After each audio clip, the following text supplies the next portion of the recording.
കേരളത്തിലെ നല്ലൊരു ശതമാനം യുവതി യുവാക്കളുടെയും ഒരു സ്വപ്നമാണ് അമേരിക്കയിലേക്ക് കുടിയേറുക.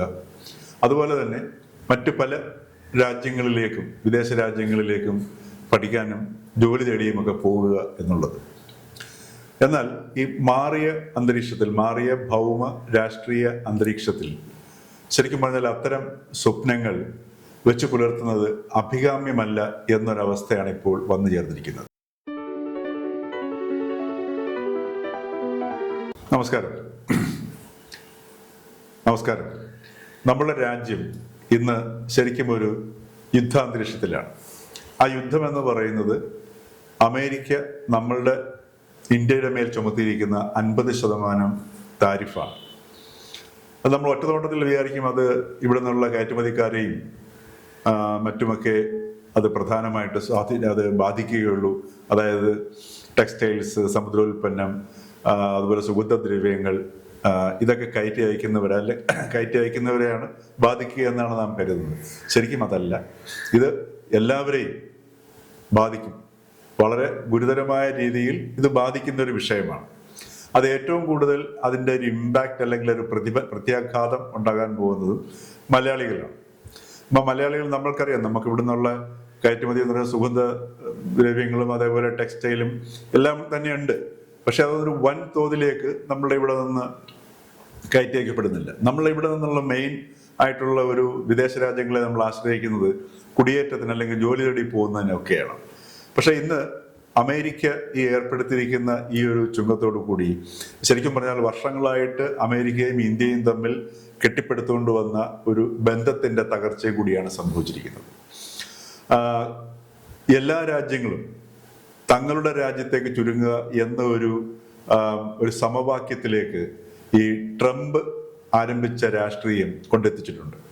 ഇതിപ്പോൾ നമുക്കറിയാം, അയർലൻഡിൽ ഇന്ത്യക്കാർക്കെതിരെ നടക്കുന്ന ആക്രമണങ്ങൾ ഇത് ഒരു സ്ഥലത്ത് മാത്രം ഒതുങ്ങുന്നതല്ല. ഇത് പുതിയ ഭൗമ രാഷ്ട്രീയത്തിലെ ഓരോരോ രാഷ്ട്രങ്ങൾ അവരുടേതായിട്ടുള്ള രാഷ്ട്രങ്ങളുടെ താല്പര്യത്തിലേക്ക് ചുരുങ്ങിക്കൊണ്ട് നീങ്ങുന്ന ഒരു പ്രവണതയാണ്. അത് ഏറ്റവും കൂടുതൽ പ്രകടമാക്കിയിരിക്കുന്നത് ട്രംപാണ്. മറ്റുള്ള രാജ്യങ്ങളെയും അതിലേക്ക് തള്ളിവിടുന്നതിൽ അമേരിക്ക ഒരു നിർണായക പങ്ക് വഹിച്ചിട്ടുണ്ട്. ഇപ്പം ഇവിടെ നമ്മുടെ കേരളത്തിൽ നിന്ന് അമേരിക്കയിലേക്ക് ധാരാളം നഴ്സുമാർ പോകുന്നുണ്ടായിരുന്നു, അതേപോലെ ഡോക്ടർമാർ.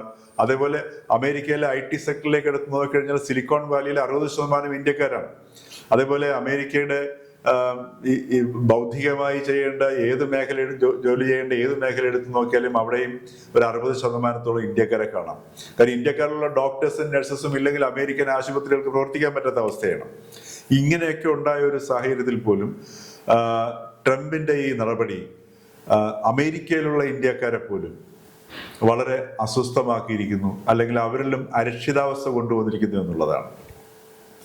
അമേരിക്കക്കാർ പോലും അവിടെ നിന്ന് മറ്റ് സ്ഥലങ്ങളിലേക്ക് സ്വസ്ഥമായി പോകുന്നതിനെ കുറിച്ചും അല്ലെങ്കിൽ കുടിയേറുന്നതിനെ കുറിച്ച് പോലും ചിന്തിക്കുന്ന ഒരു സാഹചര്യം വന്നു.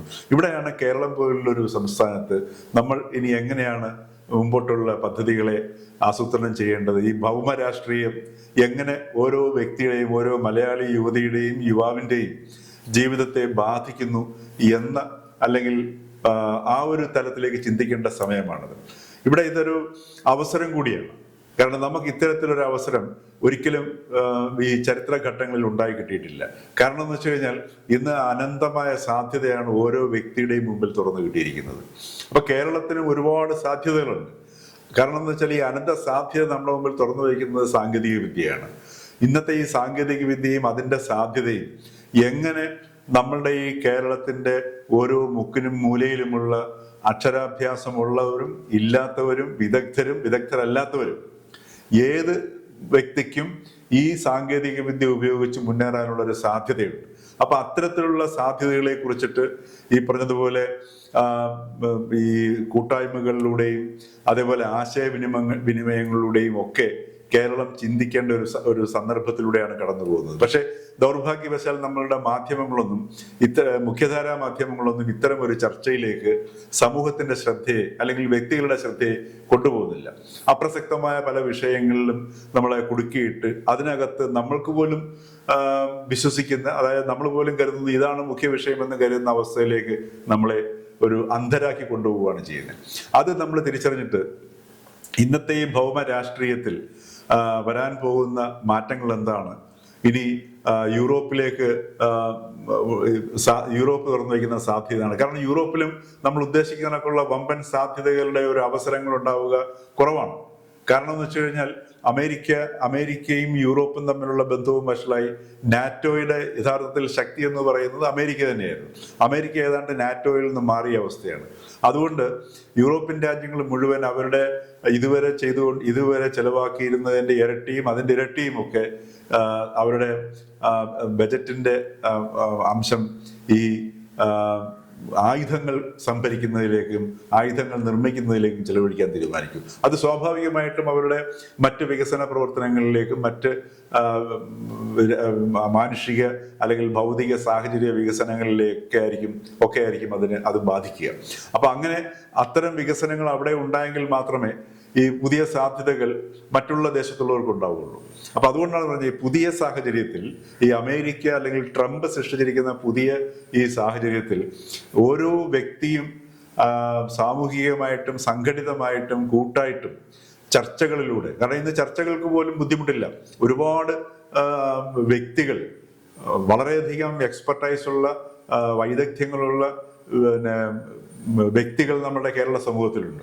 അങ്ങനെയുള്ള കൂട്ടായ ചർച്ചകൾ, അത് വേണമെങ്കിൽ ഓൺലൈനിൽ കൂടെയുള്ള ചർച്ചകളാകാം, അതല്ല പ്രാദേശികമായ ചർച്ചകളാകാം. പ്രാദേശികമായ സാധ്യതകൾ എന്തൊക്കെയെന്നുള്ളത് മുതിർന്നവരുടെയും ചെറുപ്പക്കാരുടെയും സംയുക്തമായ ആശയവിനിമയത്തിലൂടെ കണ്ടെത്താൻ പറ്റും. ഇങ്ങനെ ഒരുപാട് സാധ്യതകൾ മലയാളിയുടെ മുമ്പിൽ കിടപ്പുണ്ട്. ഇത്തരം സാധ്യതകൾ ഈ ഒരു പുതിയ ഭൗമ രാഷ്ട്രീയം മാറുന്ന ഈ സാഹചര്യത്തിൽ മലയാളി ആ ദിശയിലേക്ക് തിരിയേണ്ട ഒരു അടിയന്തര ഘട്ടത്തിലാണ് നാം ഇന്ന് നിൽക്കുന്നത്.